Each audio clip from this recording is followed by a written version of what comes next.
call Grant Robertson. Speaker, I really do want to acknowledge the member who sat down for doing his level best to actually talk about a tax bill. We know in the committee that he is the guru of taxation in the National Party. You know, he sits there like some sort of Maharishi figure at the front of the Finance and Expenditure Committee, guiding us silently towards our understanding of the tax system, you know, and that speech really typified the depth of knowledge, you know, the level of analysis that he brings to the committee. It's sharp, razor sharp analysis, Mr. Speaker, that he brings to the committee. His fellow committee members sit in awe. Either that or shock, we can't tell, when he's chairing the committee on a weekly basis. Chris Bishop, he hasn't even been at the committee for the last two bills. He can't cope with it. He can't cope with the aura, Mr. Speaker, that is around the chair of the Finance and Expenditure Committee, a man of remarkable expertise in these matters. And really, there's little else to say, Mr. Speaker, after hearing David Bennett's speech, because he covered it all. But perhaps I can fill in one or two minor gaps. For instance, all of the clauses of the bill, and then we'll see if Mr. Bennett has any further contribution after that. Mr. Speaker, this is a bill that the Labour Party will be supporting. It's got a good title. The Taxation, Transformation, First Phase Simplification and Other Measures Bill. First Phase Simplification, definitely something that the chair of the committee is able to help us on. We understand that the bill in particular has got three goals. That's around easier communication in terms of the whole tax system, simplifying the tax rules and the sharing of information. It is quite remarkable, Mr. Speaker, when we look at the bill and the explanatory notes that have been provided for us, that one of the main things this bill attempts to do in terms of improving communication is to remove references from the Income Tax Act, the Goods and Services Act and the Tax Administration Act, which restrict interaction with the tax system to paper-based transactions. So just reflect on that for a moment. There are multiple clauses in these three acts that currently mean that you can only communicate with the IRD via paper-based transactions. Not even electronically, not even winding up the party line on the telephone and asking if you can be put through to the IRD, but paper-based transactions is what we are left with in these acts. So we congratulate the Minister and the IRD for bringing this particular part of the legislation through to us.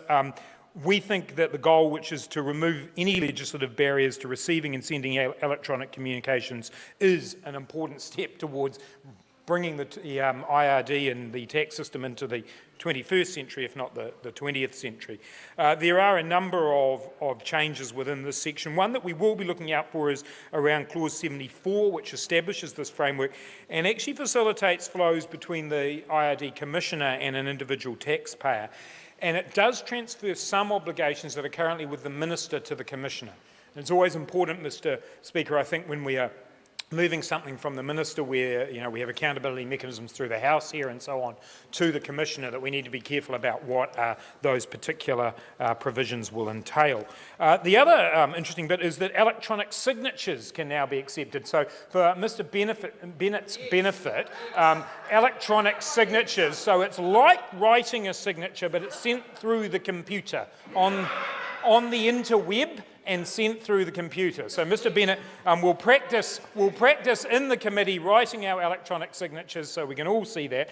So the IRD will be able to accept electronic signatures after this. That is important, Mr. Speaker. It's all very well to facilitate electronic communications, digital communications between taxpayers and the IRD, but if at the end of the day you still have to print it off and sign it by hand, that would be ridiculous. So this is another important provision that we have in the bill, Mr. Speaker.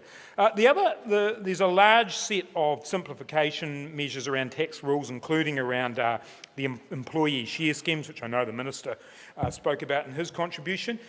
Simplifying tax rules is something that I think we would all want to facilitate and encourage, and I would join with my colleague Clayton Cosgrove in noting that the last two bills that have been before the Select Committee haven't really met that standard, if we're honest with ourselves, Mr Speaker, particularly the Bright Line Test Bill, which was, as my colleague has said, opposed by virtually all of the submitters, all of the large tax accountancy firms, all of the large law firms, and the New Zealand Law Society, who all said that one of its main flaws was its failure to adhere to the idea that a tax system should be clear and simple. And in fact, it reached the point where the senior partner in Ernst & Young, one of the largest tax firms in Wellington, said that he was, quote, professionally confused by the government. He was professionally confused by the legislation that the government was putting forward. He thought it was contradictory, but fundamentally he thought that it failed that test of simplifying tax rules. And so we like the rhetoric here, we like the goal, but we will be watchful and mindful, given what has happened in those two pieces of legislation, to make sure that actually it is simplifying the rules as called for.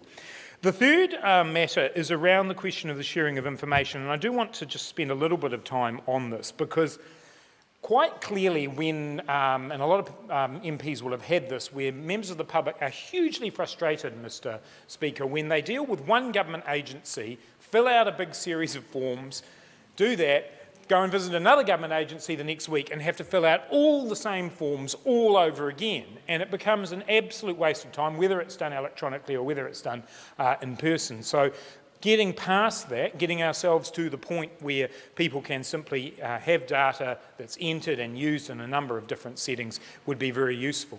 However, with all approaches to sharing information like that, there are risks. And I note there's changes in this clause to the sharing of biometric information. A lot of the material that is kept by IRD is around voice recognition. How do we make sure that that is stored securely? There are clear and obvious risks. We've had information sharing from government departments that's been unintentional in recent times.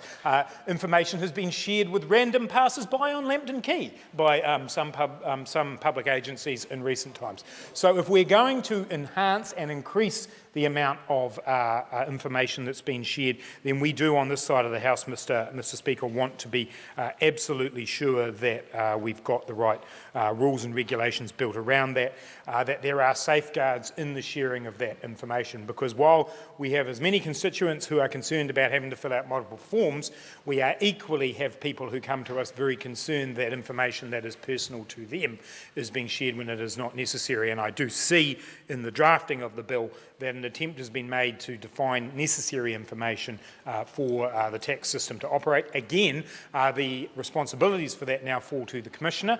The current Commissioner is somebody who we know will be able to withstand any pressure around the release of information, but we need to make sure that the rules are there to facilitate that.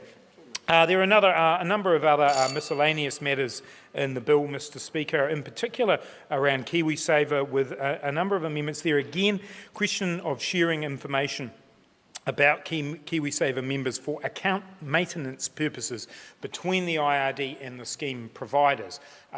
Obviously this would be useful, but equally we are then seeing information move from effectively the public sector to the private sector, and we need to make sure that there are the appropriate rules built around that. There's a couple of curious changes in the KiwiSaver one. One of them is around a provision that would allow minors who have been incorrectly enrolled into KiwiSaver to opt out before their 19th birthday. I'll certainly be asking the officials at the committee just how many people have found themselves unwantingly enrolled in KiwiSaver as a minor. Seems somewhat unusual if that is the case, and perhaps wondering if this is if there are many people who have found themselves into this. Then there's the question of people being enrolled as children by their parents. Perhaps they were upset about being enrolled in KiwiSaver. I kind of find that hard to believe, but we have a well, that's right. But we have a section here that will deal with that. So overall, Mr. Speaker, we look forward to the debate on this bill. We look forward to the astute stewardship of David Bennett, who will be able to answer all of the questions that I have raised today on the question of the detail of tax legislation. And if he can't, Mr. Speaker, he'll do what he always does and ask Chris Bishop. Thank you.